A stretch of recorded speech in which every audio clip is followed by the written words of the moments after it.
That night, time passed painfully slowly, but I could barely concentrate on my homework. I kept stopping to look at the cell phone, placed beside me on the desk. This is no good, I thought, but I still couldn't concentrate. I was rewriting my standards to the point where I wondered if romantic love really was necessary to life. Though I knew that I couldn't let myself get stuck in this so much that it interrupted my studies, I could hardly moderate my human emotions. I stopped and stepped away from my chair to lie down on my bed. As I did, my eyes turned to my bookshelf. There were a lot more novels there now, despite my general lack of interest in them. Whether outside or in my own home, Senpai's wishes had influenced me, and a phone call from her had yet to come. There were 4 hours left tonight. I covered my eyes with my arm, as though I were running from the light. Why couldn't I escape the feeling that I had stagnated? Though I had finally seen Senpai, my feelings were gradually starting to get clouded. I went into a stupor and abandoned myself to the ticking of the clock. The phone rang an hour after that. I leaped up and reached to my desk. I picked up the phone in panic, saw the unfamiliar number, and accepted the call. Yeah, hello? Hello? Is this Sayaka-chan? It was Senpai's voice. Yeah. I sat myself back down on the chair nearby. Then I noticed I had left the sliding door open and immediately went to close it. When I peeked into the hallway, my eyes met with those of a passing cat. I faltered a little. The cat seemed to see right through me for a moment, and then quickly turned away.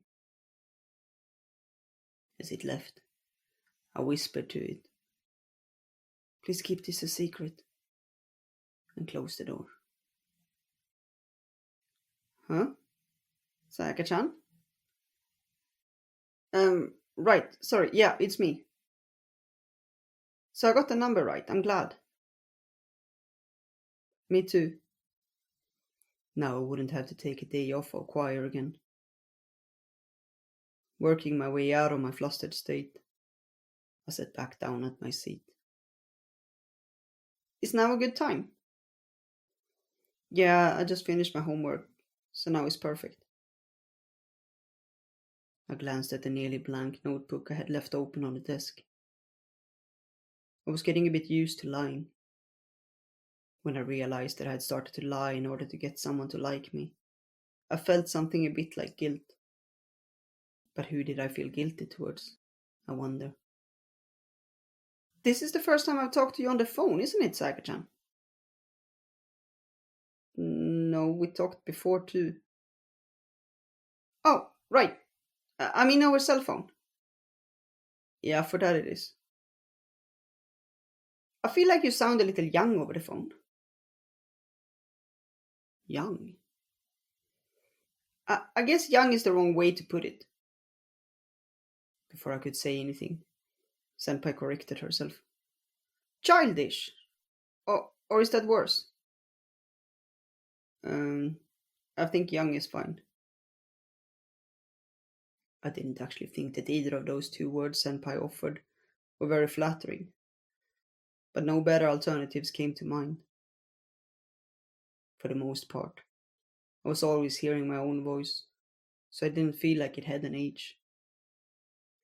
Let's just say you mean I sound cute. Yeah, that might be a good way to put it.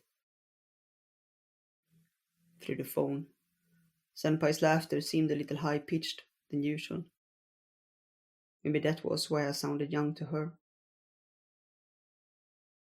So, my cute Sayaka-chan, please stop. I felt a flare of second-hand embarrassment.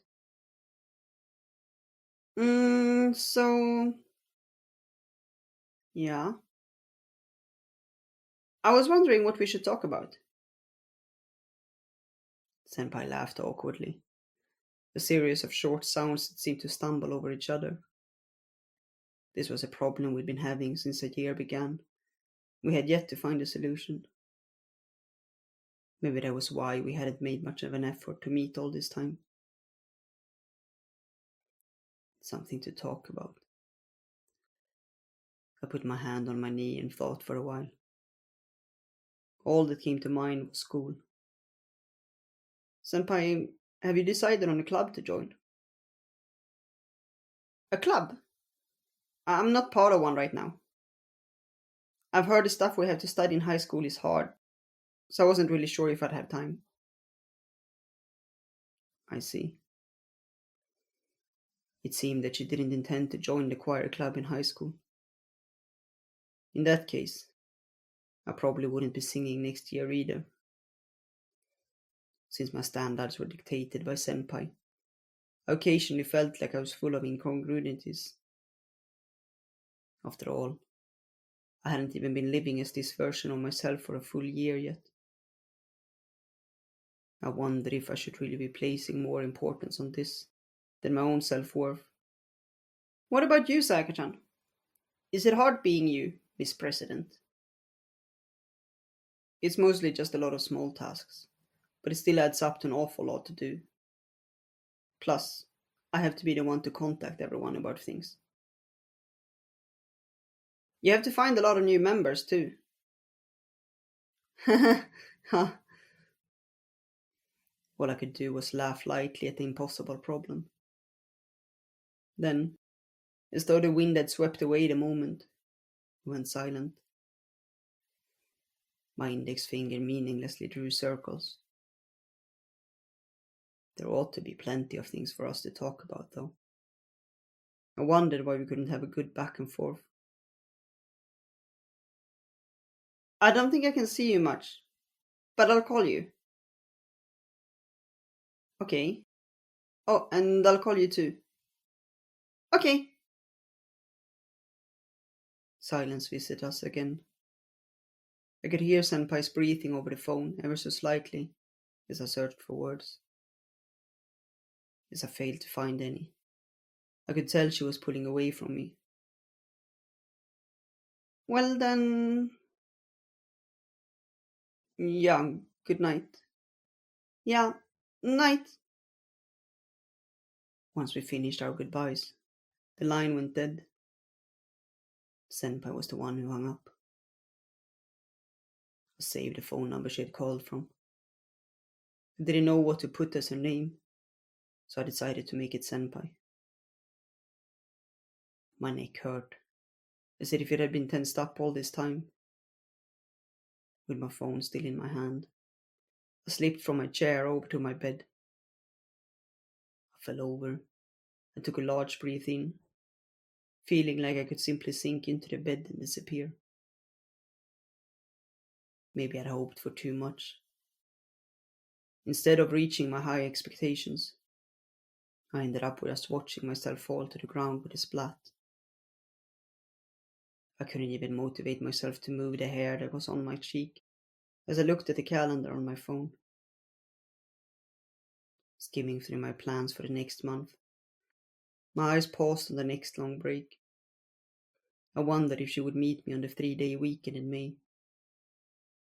We had each other's numbers now, so I should be able to meet Senpai outside of school. I remembered when Senpai had called my house in the past. At this point, I finally realized that she had had a way to contact me all this time. It would have been easy for her to call me again. Maybe she hadn't called because it wasn't that easy. Maybe it wasn't that she couldn't physically do it, but that her heart wasn't following through.